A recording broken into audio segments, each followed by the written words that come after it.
Je vais vous expliquer ce qui se passe de l'autre côté quand l'âme arrive et des différents plans d'évolution qui se présentent à elle. Donc il y aura deux possibilités, soit l'âme est spirituelle et du coup elle comprendra vite son état, soit elle ne l'est pas et du coup ce sera plus compliqué pour elle. Si elle ne sait pas qu'elle est décédée, si elle ne comprend pas qu'elle est décédée, elle va quand même rapidement comprendre qu'elle ne voit plus, ni n'entend plus, ne perçoit plus les choses de la même façon que lorsqu'elle était vivante. Du coup, elle croit rêver. Mais son guide va toujours l'entraîner vers la lumière et lui expliquer les choses. À un moment donné, elle va finir par comprendre et va vouloir passer par différents stades d'évolution parce que sinon, elle peut stagner dans une douceur ouatée, mais où il ne se passera pas grand-chose. De ce fait, elle ne pourra pas communiquer avec nous, rester sur Terre.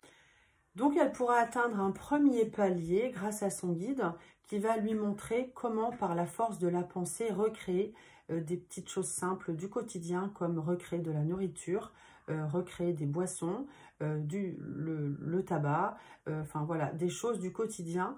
Ensuite, ces âmes vont vouloir aller plus loin et passer au deuxième palier. Elle pourra, grâce à son guide, atteindre les personnes proches décédées, donc de l'autre côté comme elle, et par la force de la pensée, elle pourra les retrouver par la force également de l'amour. Il ne faut pas que ce soit juste par dépit de ne pas être tout seul, il faut vraiment que ce soit un sentiment d'amour. Donc le guide va lui montrer comment se relier à ces autres âmes. Pour le troisième palier, alors là on va beaucoup plus loin, donc là on a passé de toute façon la période de repos qui dure environ 7 mois temps terrestre.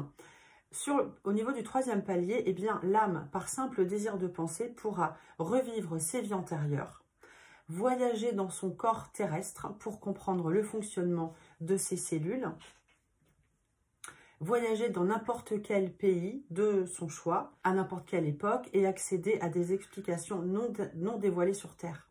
Elle pourra également se trouver dans plusieurs endroits en même temps et se rendre auprès d'un proche sans aucune angoisse. Donc il y a un apprentissage très important de l'énergie pour appréhender la force de la pensée. C'est pour ça que si vous voyez un cadre bouger chez vous et qui ne tombe pas, eh bien c'est qu'en fait le défunt aura su vraiment manipuler l'énergie comme il le faut.